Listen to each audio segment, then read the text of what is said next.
Olá, está no ar mais um programa SP Brasil pela TV Câmara de São Paulo. E aqui você acompanha entrevistas com personalidades da cena política, econômica e cultural do país. O nosso convidado de hoje é arquiteto, político e ativista social. Estou falando de Francisco Whittaker Ferreira, ou somente Chico Whittaker, como ele é conhecido. Tudo bem, Chico? Tudo bem, Felipe. Como que se iniciou a sua vida pública, a sua carreira política? Você foi diretor da Reforma Agrária da Supra, né? Que foi a Superintendência de Reforma Agrária no governo ainda João Goulart. Como que foi essa experiência?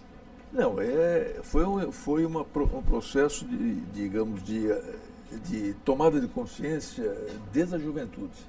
Quer dizer, quando eu entrei, secundarista, já, num certo sentido, que eu participava da atividade política do colégio, né? Grêmio de estudantes e tal, isso é uma atividade política. Né? E quando eu vim para São Paulo, eu morava em São Carlos, no interior. Quando eu vim em São Paulo estudar na universidade, logo na Faculdade de Arquitetura e Urbanismo, eu entrei direto na problemática, né? Global, política, social. E, digamos que também do ponto de vista pessoal religioso, eu entrei, logo que cheguei em São Paulo, comecei a fazer parte do movimento de jovens estudantes católicos, que tempo chamava-se JUC, né? Que, num certo sentido, acordava a gente para a responsabilidade social de todo cidadão. Quer dizer, fazemos política o tempo todo, por omissão ou por ação. Quando deixamos de fazer política, estamos fazendo política. Então, essa tomada de consciência, de outro lado, ela nos jogava a tomada de consciência social. Quer dizer, o que acontece na sociedade, como ela se organiza, como as coisas acontecem, é de responsabilidade de cada um de nós, por ação ou omissão. E se a sociedade é uma sociedade desigual, como é o caso brasileiro, desde sempre até agora mais ainda, né? É uma sociedade com uma diferença de condições de vida, de renda escandalosa entre os que estão os de cima e os de baixo, né? 1% lá de cima e o resto que está aqui embaixo. Nesse resto tem a turma que está lá embaixo. Né? Quem nem toma consciência disso, na faculdade ele toma muito consciência disso, porque estuda. E arquitetura é um curso interessante, e urbanismo. Você tem de um lado o estudo da casa, como fazer uma casa, como organizar o espaço. A gente começa no primeiro ano, a gente aprende a projetar uma cozinha. Porque a gente vê como é que funciona uma cozinha, como é que a gente tem que diminuir, digamos, o tempo. É um taylorismo ainda, né? De fazer com que as pessoas tenham prazer de estar na cozinha, mas ao mesmo tempo não se cansem demais. A gente começa por isso. Mas depois a gente vai para a cidade e a gente descobre a loucura das nossas cidades, principalmente no Brasil, né? São cidades que se desenvolveram de maneira totalmente, digamos, espontânea, não houve governança nenhuma capaz de organizar isso, e que deram nisso que dão. Né? Quer dizer, um centro, uma parte da cidade extremamente equipada, a pessoa pode viver bem relativamente, e uma periferia abandonada à sua própria sorte. Inclusive, muitas vezes não tem nem os equipamentos básicos. Esse tipo de consciência a gente adquire estudando na universidade, porque se a faculdade for uma faculdade para formar só técnicos ali que trazerem projeto, é uma coisa, mas se ela abre, como é o caso da FAO, na USP, é uma das faculdades muito interessantes nesse sentido, porque ela abre a perspectiva para a gente entender por que a cidade é daquela maneira, por que existe essa, digamos, discrepância de níveis de vida, etc, etc. Então, no fundo, tudo isso foi me formando. Né? Você tem, de um lado, a motivação religiosa, do ponto de vista da responsabilidade. De outro lado, você tem a realidade que te chama. E você fala, bem, eu tenho que, de alguma maneira, participar, se for chamado, ou se tiver a possibilidade, de consertar um pouco, na medida do possível, tudo isso que está acontecendo, que é injusto, é uma sociedade injusta. Então, esse é o princípio da minha entrada na política. O resto é disponibilidade e circunstâncias. E nessa época que na qual você foi diretor de reforma agrária da Supra, né, da Superintendência de Reforma Agrária, a Supra ela foi duramente combatida, né? Muito, mas exatamente, você vê, eu saí da faculdade e fui trabalhar, por sorte, como desenhista, na primeira grande pesquisa que foi feita em São Paulo sobre aglomeração urbana, que foi feita pelo Padre Lebré, famoso, tem até uma rua com o nome dele aí, tem até uma sala na Secretaria de Planejamento de São Paulo com o nome dele, uma pessoa que influenciou muito nos anos 50, né? Influenciou a nossa geração e influenciou também a visão urbanística da cidade.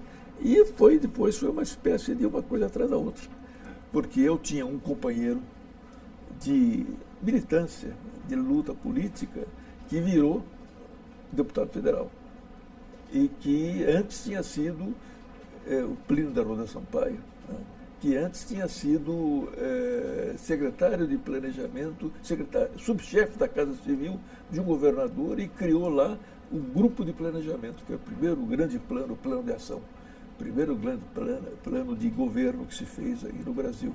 E eu fui chamado por ele para entregar o grupo. E depois disso, ele, deputado federal, a grande problemática que estava naquele tempo sendo colocada era a problemática da reforma agrária.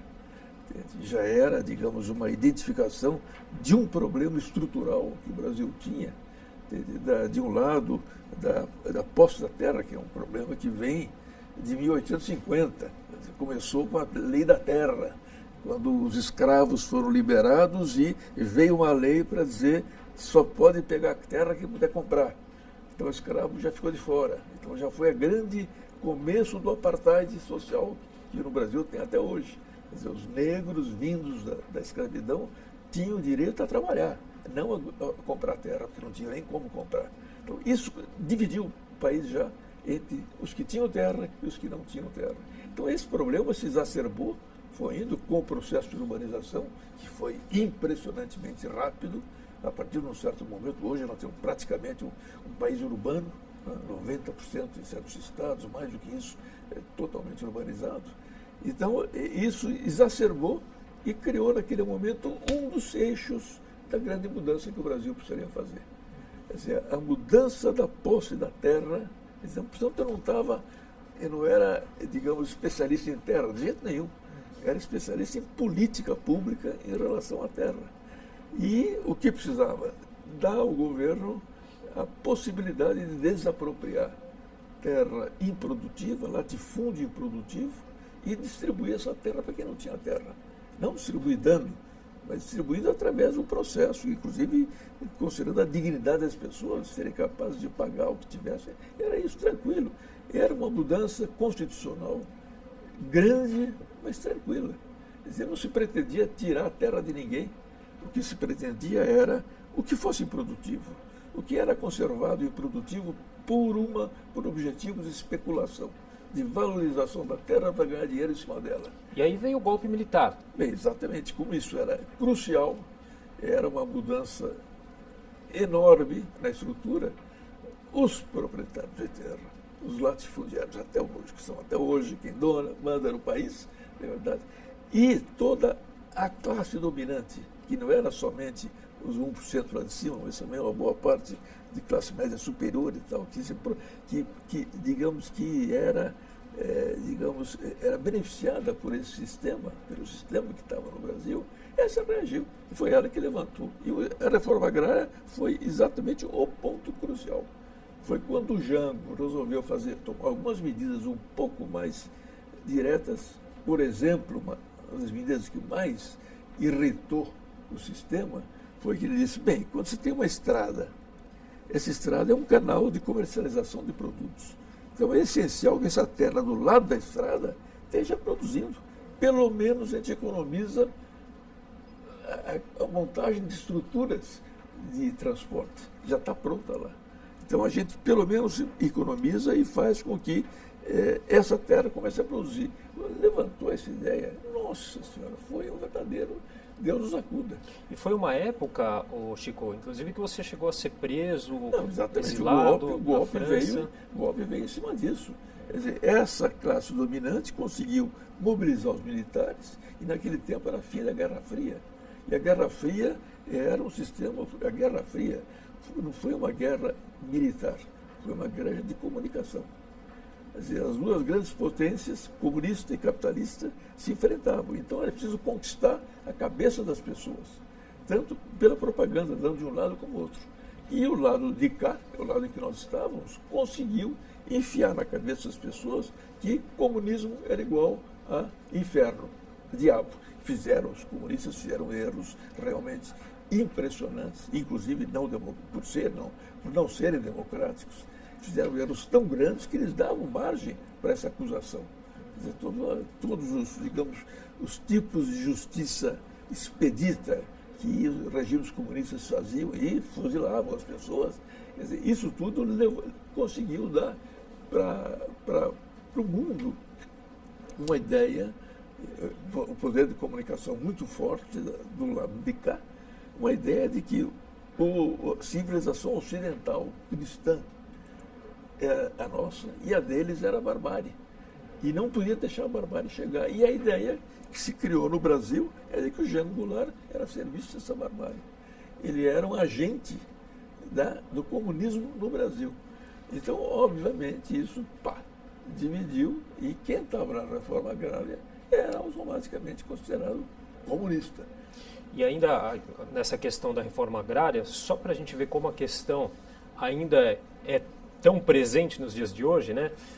O Tribunal de Contas da União, o TCU, revogou, no mês de setembro, uma medida cautelar de abril do ano passado, de 2016, do próprio órgão que obrigava o INCRA a suspender os processos de seleção de candidatos ao Programa Nacional de Reforma Agrária e de Assentamento de Beneficiários, já selecionados por indícios de irregularidades nos cadastros. Irregularidades que, se confirmadas, podem chegar a um prejuízo de mais de 2 bilhões de reais.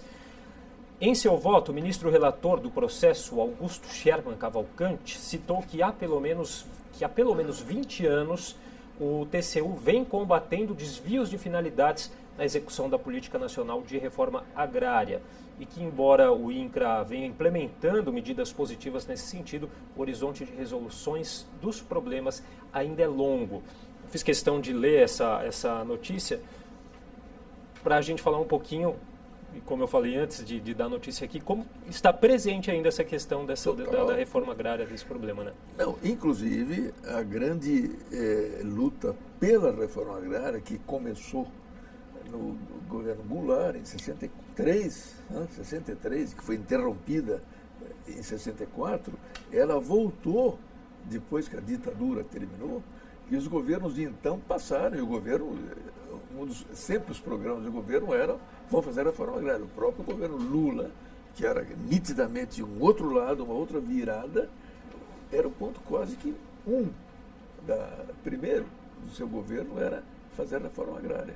E grandes movimentos sociais, quer dizer, o maior movimento social que existiu nesses tempos aqui, e até hoje é o maior movimento social, o MST, Movimento Sem Terra, é com base nessa problemática, que continua real. E agora, o que foi essa destituição da Dilma? Foi a volta do poder desses proprietários, desses latifundiários. Se você for analisar o que existe agora no Congresso como representatividade, você fica assustado. Você vê que uma parcela grande do Congresso é constituída por latifundiários, proprietários de terra. Tal bancada ruralista. É chamada a famosa bancada ruralista, que não atua assim como a gente pensa aqui, que é uma atuação, digamos, vai tocando bonde. Não, ela é extremamente organizada. Ela se reúne semanalmente para decidir a pauta do que ela vai fazer votar. Então o problema ainda está central. Evidentemente as coisas mudaram, a urbanização, o processo todo, o próprio MST, o Movimento do Sem Terra, mudou sua política, agregou na política dele, não é somente conquistar terra, mas é também fazer com que os assentamentos façam uma agricultura orgânica, façam uma agricultura boa para a saúde. Virou, no nosso tempo, no meu tempo, não era quase um problema de terra para quem não tem terra.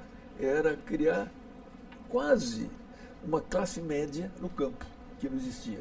O campo era tipicamente a casa grande e a senzala. Não era mais escravo, mas na prática eram escravos. Então nós queríamos, naquele tempo, dizer, olha, precisamos criar no campo uma classe média, que tenha terra e que tenha a possibilidade de produzir normalmente como as pessoas produzem. Tranquilo. Bem, fui preso por causa disso. Fui preso porque eu e todos os que estavam nisso, todos que estavam no governo Goulart, tinham esse sonho de fazer isso no Brasil. Mas imagina que sonho. Agora nós estamos falando tão mal da classe média, claro, porque quando ela entra, ela vira consumista e ela quer chegar lá em cima. Muda, mas é uma classe médiazinha que simplesmente pudesse produzir alguma coisa. Não era nada. Bom, para resumir, como disse o próprio ministro do TCU, o Augusto Scherman, o horizonte de resolução dos problemas é longo. Nós vamos fazer um rápido intervalo, daqui a pouco nós voltamos com o programa SP Brasil. Até já.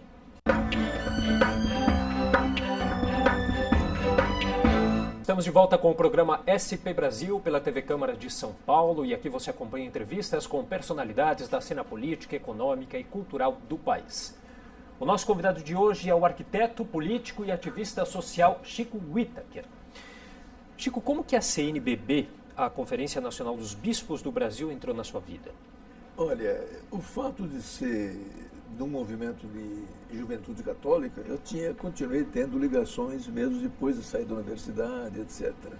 Mas há uma ligação mais forte se deu depois do golpe. Quando eu era diretor do organismo do governo federal, o governo federal foi destituído, foi derrubado. Com ele, evidentemente, todos nós. E eu fui preso ali um pouquinho de tempo para verificações gerais, porque inclusive havia ideias de que nós, da Superintendência da Reforma Agrária, queríamos cercar cidades. É uma loucura. E ao ficar, digamos, desempregado, naquela altura, eu já não trabalhava mais com arquitetura, eu trabalhava já completamente com planejamento. Antes com pesquisa para planejamento urbano, depois para planejamento em geral. Eu tinha participado numa entidade que existia, o Padre Lebré criou em São Paulo, o SAGMAX, e tinha participado de muitos planos de desenvolvimento, ou seja, estava nisso. Então, eu era, digamos, um técnico em planejamento desempregado. E aquilo coincidiu com a fase da Igreja Mundial. Foi o Vaticano II, o concílio. E o Concílio Vaticano II foi uma revolução dentro da Igreja. Ele mudou a Igreja de olhar para dentro para olhar para fora. Ela já tinha sido feita essa tentativa há muito tempo antes, mas no Vaticano II é que se conseguiu. E houve, então, uma alteração da perspectiva de ação da Igreja, que passou a incluir de forma clara a mudança do mundo. No fundo, a atividade política, não enquanto um ente político, mas enquanto obrigação de todos os cidadãos. E ao fazer isso, a Igreja brasileira tinha que se atualizar. Então, naquele tempo, foi o tempo do Dom Helder Câmara, que já tinha feito, no começo do concílio, um plano de emergência para a Igreja brasileira, na linha de fazer com que ela assumisse mais o papel dela na sociedade. Eles me chamaram porque eles quiseram fazer depois disso um outro plano, um plano de pastoral de conjunto que fosse uma atualização da Igreja brasileira às novas perspectivas eclesiológicas sobre a Igreja que saíram do Vaticano II. Então eu entrei. E aí quando que vem a Comissão Brasileira Justiça e Paz? Olha, as comissões de Justiça e Paz já existiam antes. Inclusive a mais famosa foi a de São Paulo, no tempo da ditadura. No tempo da ditadura, antes disso, não, depois disso, mas antes do que aconteceu depois. Comissão que o senhor, inclusive, foi, ou é secretário executivo, né? Foi executário. Mas é que a Comissão de São Paulo ficou muito famosa porque era o Dom Paulo Evaristo Armas, era o cardeal arcebispo de São Paulo. Ele se notabilizou pela coragem dele para enfrentar o problema da tortura. Né? E nesse processo de enfrentar o problema da tortura, que foi ele que primeiro que entrou numa prisão por causa disso, não é? Ele criou uma coisa que lá no Vaticano já tinha sido criada, nessa virada geral da Igreja Universal, que era uma Comissão de Justiça e Paz. Então, no Vaticano, criou-se isso, e ele criou em São Paulo, e essa ficou muito notabilizada. Foi a igreja, isso anos 70, por aí, em que Dom Paulo criou isso em São Paulo. Agora, a minha entrada na Comissão Justiça e Paz já foi depois, quando eu voltei, depois do golpe, muito depois, quando eu voltei do meu exílio. Eu fiquei 15 anos fora. E quando eu voltei do exílio, eu retomei contato com a CNBB, né, e naquele tempo já existia uma Comissão Brasileira de Justiça e Paz. E eu, então, ainda, o processo é longo, né? Eu voltei do exílio, ainda fui trabalhar nessas questões já na Arquidiocese de São Paulo, com Dom Paulo Evaristo, que nos convidou, a minha esposa, para trabalharmos lá, em comunidades eclesiais de base, esse tipo de coisa. E eu retomei o contato com a CNBB. Na retomada, houve a Constituinte. A Constituinte foi um processo muito participativo.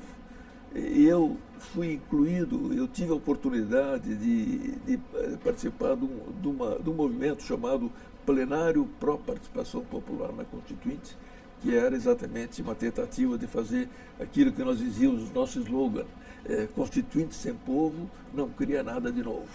Então, nessa linha, dizíamos, é preciso haver participação popular na elaboração constitucional. E eu participei intensamente desse processo, lá em Brasília, como participante do plenário aqui de São Paulo. E depois disso precisava baixar a ideia de participação popular para o nível estadual e para o nível municipal. E meus companheiros todos acharam que eu deveria me candidatar a vereador. E como vereador, a minha grande objetivo era incluir o máximo possível de instrumentos de participação popular na lei orgânica municipal. Ô Chico, antes de a gente entrar nessa questão, inclusive em que o senhor foi vereador, como que você analisa essa relação atual entre política e religião? É minha visão de religião, e é a visão que veio do Concílio Vaticano II. Entende? A igreja ela tem que ser fundamentalmente uma igreja de comunidade, de amizade, de amor, uma igreja, digamos, que aprofunda tudo que se diz no Evangelho, etc., etc., mas é uma igreja engajada na realidade do mundo. Né? Ela tem que ter, não como um organismo que vai querer o poder para ela, que política a gente confunde muito política com poder. Claro, política não é só, digamos, chegar ao poder. Política é também participar das decisões do poder, seja como estando lá, seja como cidadão. Isso tudo é política. Então a igreja tem que participar dessas formas de política, de tudo que se decide. Então a religião, na perspectiva do Vaticano II, uma perspectiva que ainda está no mundo tentando se plantar. O Papa atual, o Papa Francisco, é o Papa que assumiu de uma vez essa perspectiva, mas os anteriores a ele já brecaram um pouco essa mudança. Quer dizer, essa mudança da igreja, que foi do Vaticano II, ela é também cíclica. Ela vai com altos e baixos. Tem um momento que é devagar, não vamos tão depressa. Aí, temos que avançar. O Papa Francisco atualmente é um dos que estão mais puxando para avançar. Então, nessa perspectiva, qual é a coisa? Não é ter a ideia de que a igreja é um poder e tem que, inclusive, assumir o poder político da sociedade, de jeito nenhum. Ela tem que alimentar os cidadãos a serem participantes da política. E, nessa perspectiva, ela, por motivação religiosa. Quer dizer, a motivação religiosa qual é? É que nós somos todos irmãos, segundo a nossa religião. Tem que haver fraternidade entre nós, tem que haver comunhão, tem que haver ajuda mútua. E ajuda mútua implica em mudar as regras do jogo. Ou seja, temos que ajudar a que as regras sejam mais favoráveis aos que estão mais esmagados, mais oprimidos. Quer dizer, toda essa ideia, Paulo Freire, pedagogia do oprimido, ou seja, tudo isso é uma motivação religiosa. Quer dizer, é de bom senso também, porque no fundo você não precisa ser religioso para achar que todos somos iguais. A Declaração Universal dos Direitos do Homem já diz isso aí. Todas as pessoas nascem iguais em direitos e dignidade. Isso é a igualdade humana. E agora, recentemente, Um economista francês ficou muito famoso, Piketty, ele mostrou como atualmente o sistema econômico aumenta a desigualdade em vez de diminuir. Quer dizer, de um lado ele aumenta, diminui o número dos que têm muito e aumenta o número dos que não têm pouco, cada vez mais. Então a ideia da igualdade é a ideia que inspirou muita gente no mundo. O próprio sistema, digamos, de ideologia comunista, no fundo é isso. E coisas que filósofos anteriores já tinham levantado de outras maneiras. O que ela está querendo? E no fundo, na minha opinião, a grande distinção entre esquerda e direita, que é uma coisa que se fala muito, não é? E que se usa muitas vezes esse conceito de uma maneira assim, quase que classificatória. Você de lá, você eu sou de cá. Não, esquerda e direita é uma maneira de ver a desigualdade. Quer dizer, a esquerda é todos aqueles que na política acham que a igualdade entre os seres humanos é fundamental. A direita é aquela que conservar as coisas como são, principalmente com o privilégio de uns e outros que a serviço deles, trabalhando para eles. A ideia de casa grande, senzala, é a mesma de sempre. Então a religião é um pouco assumir isso. A religião, você tem toda a relação sua com Deus, cada religião faz a sua maneira, na verdade, mas tem fundamentalmente a relação sua com o próximo. Na Igreja Católica, o próximo é o que você tem que resolver, não é as coisas gerais. Ok, bom, a gente vai fazer mais um intervalo, daqui a pouco a gente volta com o programa SP Brasil.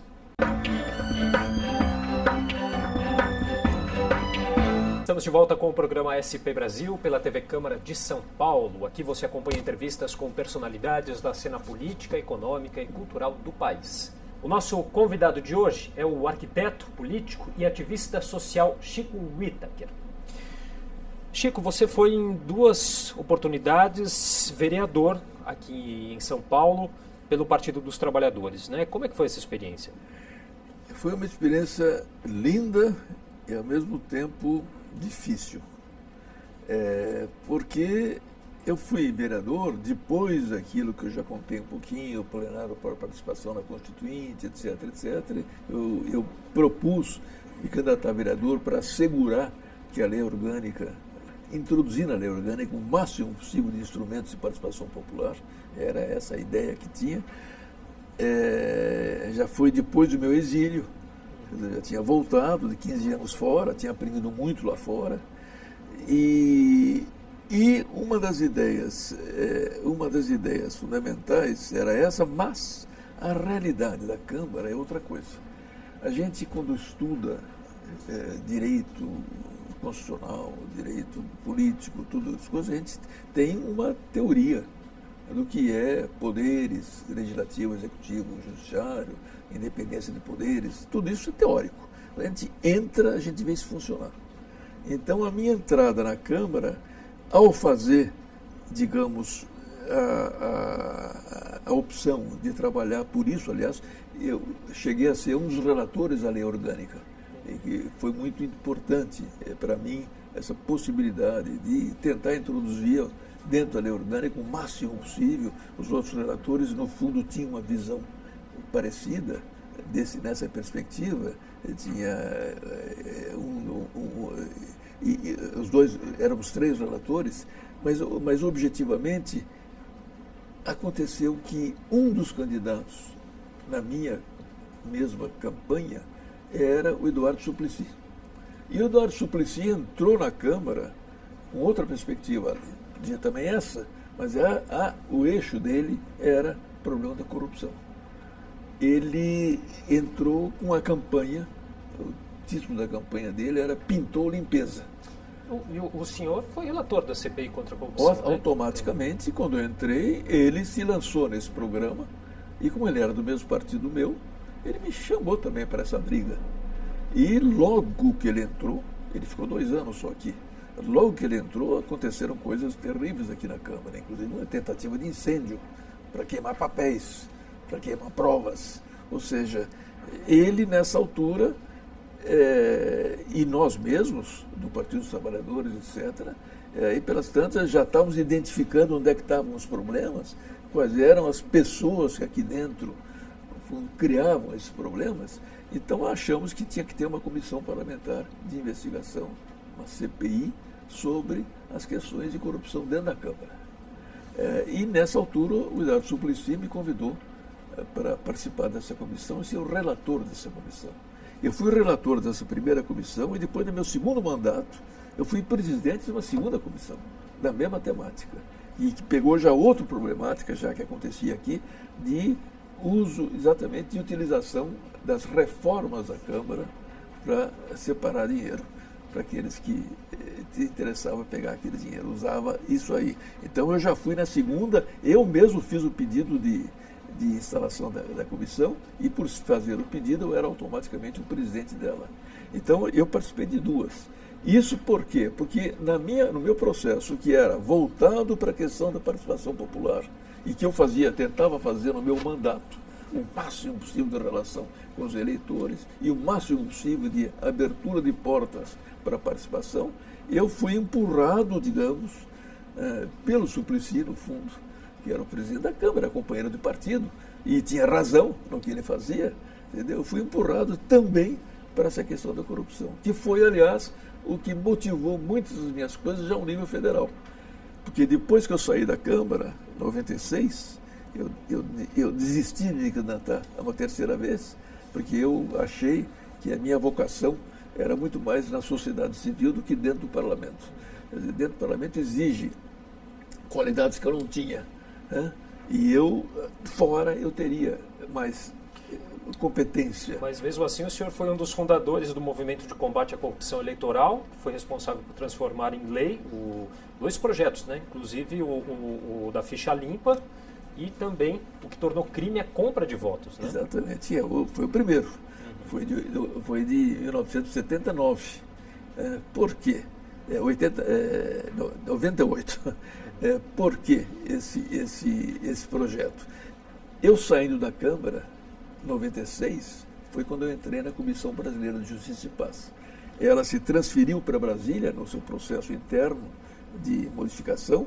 Ela estava no Rio, se transferiu para Brasília, e lá em Brasília, estando em Brasília, eu fui designado para ser o secretário executivo pelas minhas relações anteriores com a CNBB em todo esse processo de planejamento pastoral. Então eu fui e lá na comissão brasileira, eu vinha de uma experiência muito fresca, muito imediata da Câmara Municipal de eleição. Eu tinha visto como é que se passa uma eleição, como é que acontece, quais são os mecanismos para colher votos. E mecanismos totalmente distorcidos. E, inclusive, fundamentalmente, é um drama até hoje no Brasil que se compra voto. Compra voto do eleitor. Baseado no quê? Na miséria, na carência. Quanto mais carente for eleitoral, melhor. Que mais favor eu posso fazer para ele e, portanto, captar o voto dele com uma troca de favores. É o troca-troca que se dá em todos os níveis na política, né, e que se dava naquilo. Então, automaticamente, a CNBB lançou, em 96, uma campanha da fraternidade que falava isso a relação entre religião e política. Era a campanha da fraternidade, que era a ação política, sobre a ação política dos cristãos. Era uma campanha que lança temas que se lançam no Brasil todo. E nessa campanha eu tive a oportunidade de pôr um dedinho, dizendo, gente, há um problema fundamental aí na nossa política, que é a compra de votos de eleitores, que distorce tudo e que, no fundo, é contraditória com a função do político. Em vez de resolver o problema, ele tem que manter o problema. Porque se ele tiver sempre gente pobre, terá sempre uma potencialidade de comprar o voto através dos favores dessa gente pobre. Então, na campanha da fraternidade eu propus isso, foi aceito, foi integrado. Como secretário da Comissão de Justiça e Paz, eu me pus imediatamente em campo. E aí nós lançamos uma grande iniciativa popular, que recolheu 1 milhão de assinaturas para chegar na Câmara. Foi a primeira iniciativa popular, de fato, que chegou na Câmara. Tinha havido duas outras antes, uma que levou 17 anos para ser aprovada, né, muito depois, e outra que o Executivo pegou e transformou em projeto executivo sobre crime hediondo. Foi feito por uma atriz de teatro cuja filha tinha sido assassinada, etc. Coisas desse tipo. Mas a iniciativa popular que teve sucesso foi essa primeira. E nós conseguimos, e era um negócio tão evidente tão evidente, muito difícil para a Câmara aprovar, porque era um método usado genericamente, a compra de votos eleitores.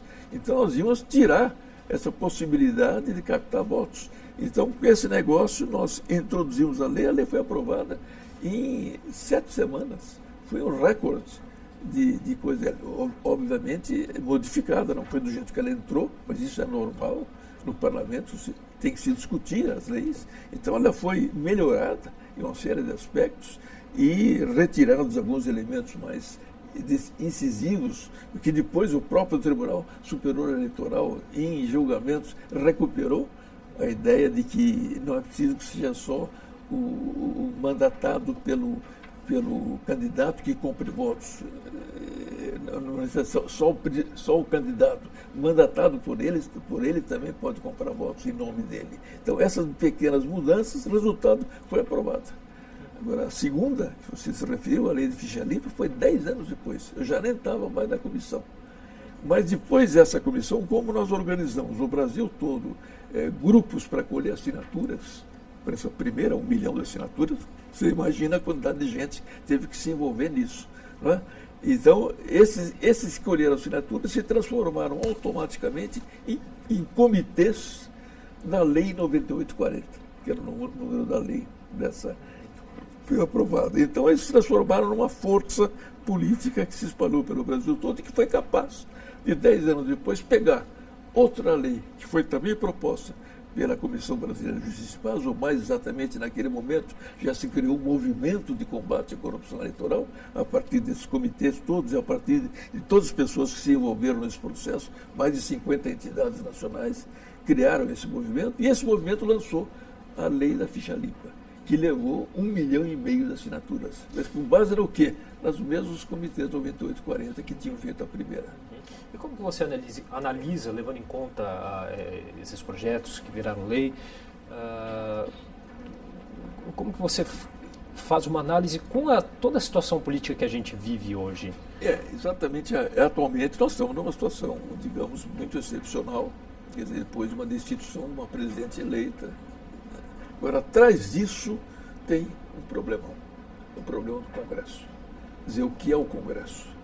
O Congresso é uma Assembleia de Representantes do Povo, que discute o que é melhor para o povo, enquanto representante do povo, ou é um balcão de negócios, uma máquina de chantagem. E ele, infelizmente, se transformou, nesse processo todo, uma máquina de chantagem. O Congresso tem muito poder. É, no fundo, o poder da República mais poderoso. Porque ele que faz as leis, ele que fiscaliza, ele que determina como a coisa funciona. Ele é o povo decidindo.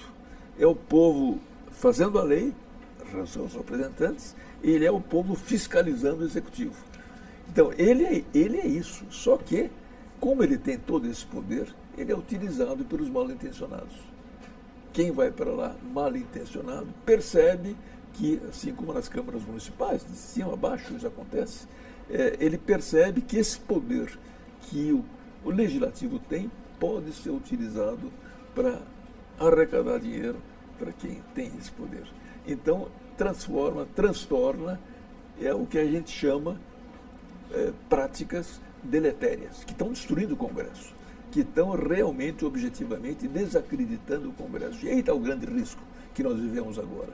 Destrói de tal maneira o Congresso que com ele destrói também a democracia e destrói também a atividade política. A atividade política passa a ser, já era, muito difícil, no imaginário popular, considerar que o político era um sujeito bem intencionado. Em geral, o político é mal intencionado, é safado, é chantagista. É isso que tem na cabeça do povo. Então já não quer nem votar, não quer nem saber disso aí. Por quê? Não quer. Essa gente não quer. Por quê? Porque, no fundo, houve uma transformação. Em vez de ser o representante do povo, que é o povo falando, o representante dele falando em nome do povo, ele é uma máquina de fazer dinheiro. Um balcão de negócio. Tá certo. Bom, a gente vai fazer mais um intervalo. Daqui a pouquinho a gente volta com o programa SP Brasil.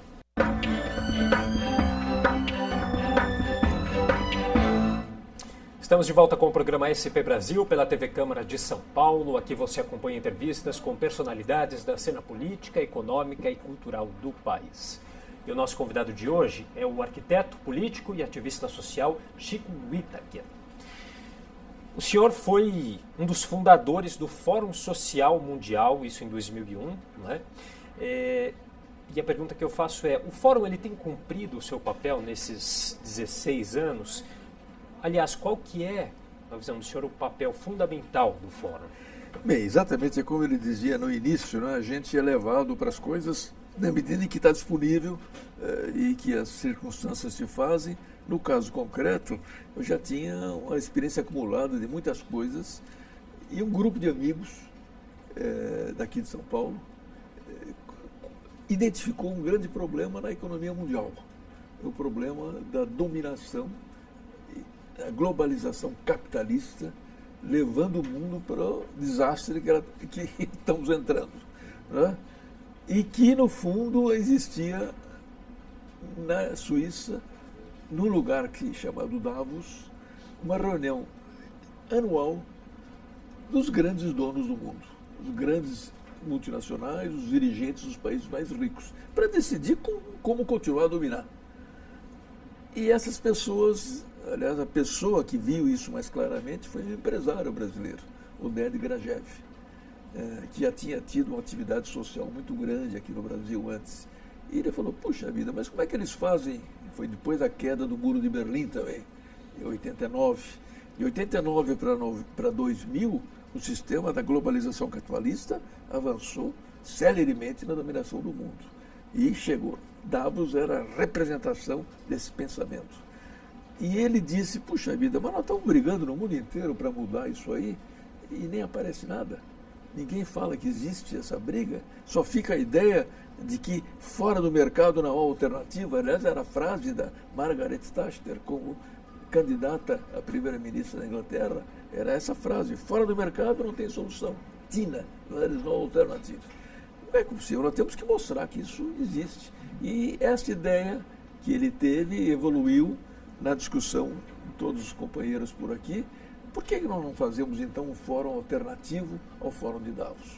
Do outro lado do mundo, um fórum que reúna não aqueles que estão dominando, mas aqueles que estão lutando contra a dominação.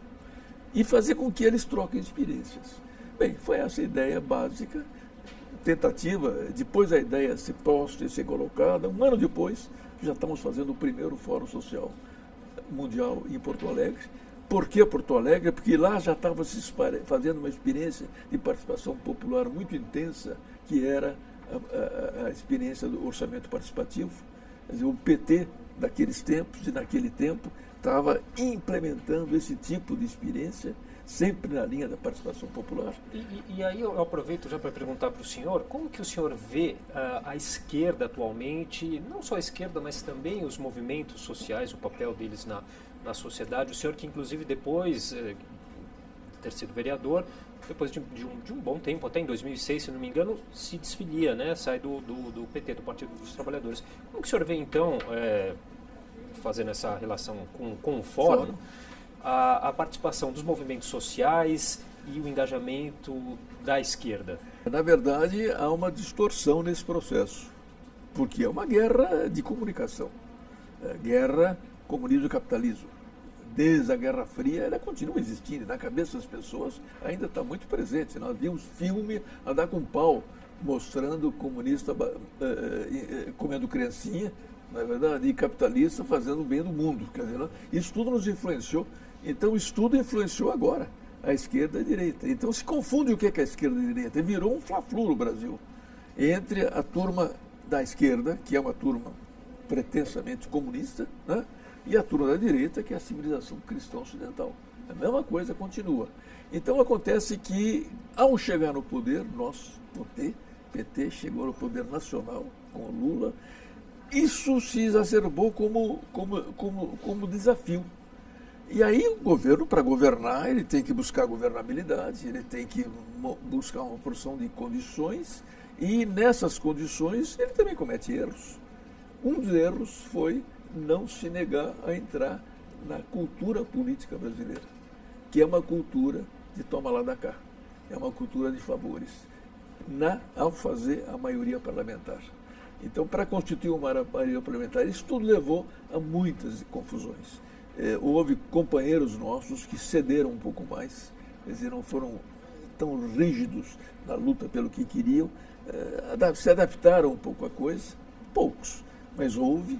Isso criou condições para a direita querer acabar com o PT e querer acabar através de derrubar a presidenta Dilma e acabar com o próprio PT, que é o processo que nós estamos agora em curso, porque tem eleições em 2018.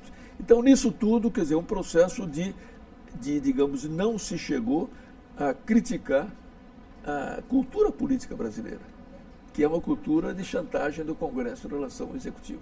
Quer dizer, essa cultura e a cultura de compra de votos. A compra de votos de eleitor passou a ser a compra de votos de parlamentar. Então, nós estamos vendo agora uma situação muito perigosa. E, nessa perspectiva, é que no fundo, aí por 2000 e tanto, 2006, você falou, eu já tinha me afastado, depois que saí da Câmara, me afastei da atividade político-partidária. Em 2006, eu marquei mais minha posição. Falei, olha, o PT, infelizmente, se transformou num partido como os outros. Era a crítica que eu fazia. Ele agora está marcando, está renascendo, mostrando que ele é diferente.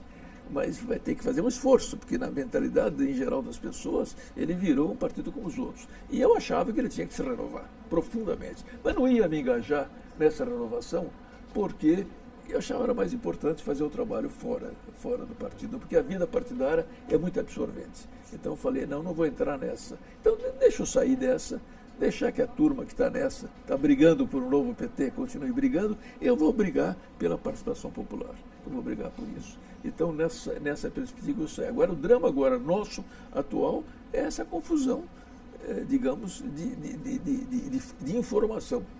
Nós temos um problema seríssimo no Brasil, que são os grandes meios de comunicação de massa, que eles estão nitidamente a serviço da oligarquia do país. E eles torcem, eles tergiversam. Houve agora, recentemente, um fato muito significativo, através das próprias manchetes dos jornais. Um fato muito significativo em relação ao Procuradoria-Geral condenar, acusar Lula, Dilma e PT, etc., de um certo número de coisas, e põe embaixo uma fotografia das malas que o Gedel tinha guardado no seu apartamento. Então, essa era outra notícia, mas puseram o jornal do sistema, mais típico, pôs junto. Então, para um popular que lê isso aí e vê numa banca de jornal aquela manchete, ele fala, é por isso. Chico, explica para mim o que é o Tribunal Tiradentes. O Tribunal Tiradentes é uma tentativa de resgatar o Poder Legislativo, exatamente porque ele está sendo, nesse processo, conspurcado. E com ele, se o Legislativo for destruído dessa forma, destrói-se a democracia, porque ele é a instituição parlamentar fundamental da democracia. A democracia pode ser representativa, direta e participativa. Nós podemos avançar. A Constituição de 88 avançou nesses três campos. Só que a básica é representativa. Por quê? Porque o povo, todo poder pertence ao povo, mas ele não pode exercer diretamente. Ele acaba tendo que exercer indiretamente, através de representantes que ele elege. Então, isso é o legislativo. É o poder do povo representado ali. Acontece que, no processo que está acontecendo no Brasil agora, esse poder, que é o legislativo, muito grande, está sendo usado com outros objetivos. E, com isso, está desacreditando cada vez mais para a população a função parlamentar, a atividade política, e ninguém mais quer saber disso. Então, o tribunal, ele quer resgatar a política, resgatar a democracia, que temos que nos salvar. Não podemos na prática, como que ele acontece? É um tribunal fictício? Fictício, é um tribunal, digamos, inclusive tem coisas muito interessantes. Tem o defensor, tem o acusador, tem o presidente, tem os testemunhas, tem os jurados. Só que os jurados não dão, por exemplo, nesse tribunal, eles não dão a palavra considera o culpado. Não. Eles dizem o que vivem os jurados. Porque no caso do Tribunal Tiradentes, cada jurado vai representar um segmento social não representado no Congresso. Os testemunhas, por sua vez, não são testemunhas chamadas para dizer, não, é para contar o que está acontecendo no Brasil. Então, é pedagógico. Ele é um evento político-pedagógico. E que nós pretendemos, inclusive, que dê um impulso num processo para quê? Para que a gente não fique tão centrada na eleição do presidente da República. Obviamente, você escolher um presidente que seja bom, Não pode escolher um sujeito que venha com ideias estapafúrdias e nem que seja do lado do privilégio. Quem está do lado do povo tem que escolher um presidente, ou o povo tem que escolher um presidente do lado do povo. Mas tem que também dar uma importância muito maior ao voto do seu representante no Congresso. O Tribunal Tiradentes quer resgatar isso aí.